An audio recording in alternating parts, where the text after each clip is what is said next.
bien? On se retrouve aujourd'hui encore pour une série de vidéos. Aujourd'hui, on va attaquer un concept clé qu'on appelle le RAG. Donc, une image vaut 1000 mots. Mettre en place un système RAG, c'est juste mettre en place ces 5 étapes. Ok?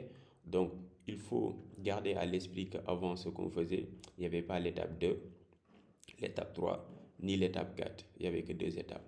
Vous posez une question à votre chatbot, ChatGPT, Gemini, peu importe, il puise la réponse, il donne ce prompt, c'est-à-dire votre question à un LLM, un language model, il va vous donner une réponse par rapport aux connaissances qu'il a durant son entraînement.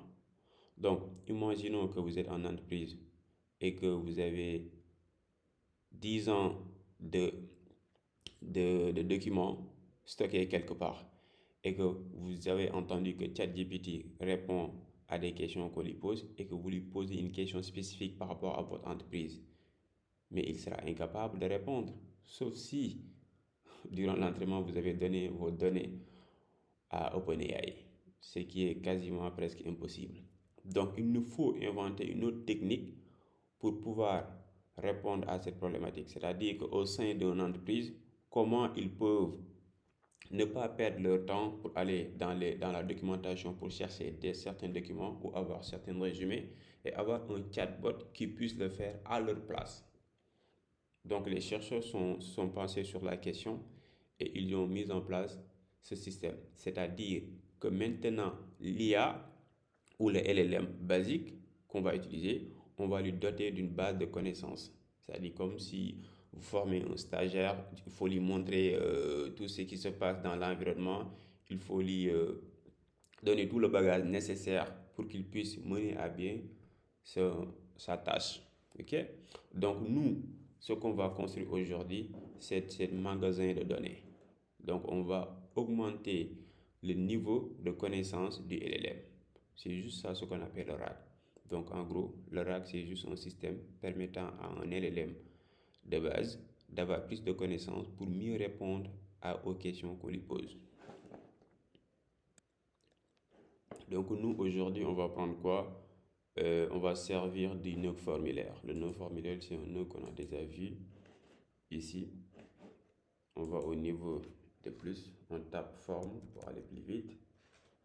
On sélectionne un trigger forme. Là on commence à renseigner les champs. L'authentification, on laisse comme ça. Le titre du forme, on va appeler document. La description, on peut laisser comme ça. Donc là, l'élément qu'on veut enregistrer ici, c'est pas du texte, mais c'est un fichier.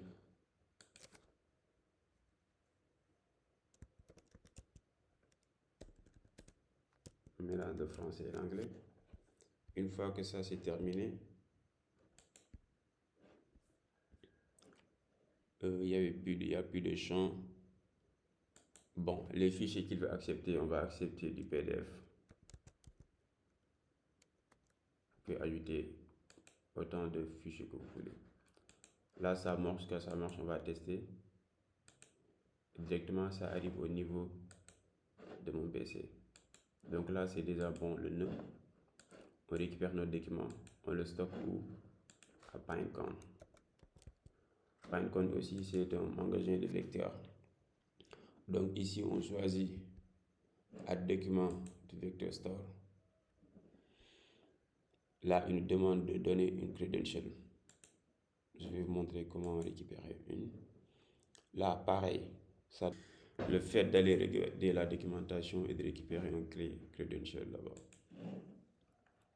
On descend un peu, on va au niveau de Pinecone Console. Toujours pour créer un compte, vous créez un projet. Vous ouvrez un compte, vous créez un projet et vous créez un clé API. Ici, la seule chose qu'on va ajouter, c'est qu'au niveau de Pinecone, on va créer ce qu'on appelle un index. L'index, c'est là où sera stocké notre document. Ok. Donc là, D'abord, on crée un index. Si vous voulez, c'est un tableau. On va l'appeler table. Là, qu'est-ce qu'il nous dit? Que pour la version gratuite, c'est ça, ce modèle qui va s'agir d'embedder nos vecteurs. Et que la dimension sur laquelle ils seront embeddés, c'est 1024 ou 1024 comme vous voulez. Ainsi que nos données seront stockées dans le cloud avec AWS. Pour aller vers Azure, tout ça, il faudra payer. Ce n'est pas la version gratuite. Et la région dans laquelle nos données seront stockées, on va laisser ça sur Virginia. Une fois que vous avez choisi Virginia, vous pouvez appuyer sur Create. Et là, votre index est en train d'être créé. Et pour l'instant, il n'y a rien. Donc, on va récupérer, une fois créé l'index, vous récupérez le clé API avant de partir. Vous créez une clé API, table, create, vous copiez, vous revenez à votre Canva, vous collez ici, save. Si c'est vert, c'est bon signe. Ok? Donc, on a mis en place notre credential. Là, on a mis l'option insert document et on va regarder sur quelle table on va insérer. Ici, c'est l'index que vous avez renseigné. Ok? Donc là, les batch size, c'est 200. C'est-à-dire qu'il va prendre par lot de 200 tokens, si vous voulez. Beaucoup plus simple. Mais on va revenir sur ça. Pas trop important. Ensuite, pour le vector store, il a besoin d'un embedder et de comment il va récupérer les documents. Pour le nœud embedding, on va prendre coin. Coin, je vous ai montré la fois passée comment récupérer un credential, donc c'est bon. Là, il faut choisir le modèle qui a les mêmes dimensions que les dimensions qu'on a choisies au niveau de notre base de connaissances. Après ça, il nous faut choisir un loader de documents. Vous pouvez prendre default loader. Là, les documents qu'on va prendre, ce sera sous forme binaire, pas des JSON. Ensuite, le reste, vous pouvez laisser comme ça. Une fois que ça c'est bon, on save notre workflow, on l'active. Là, on va aller récupérer un document qui parle de l'IA.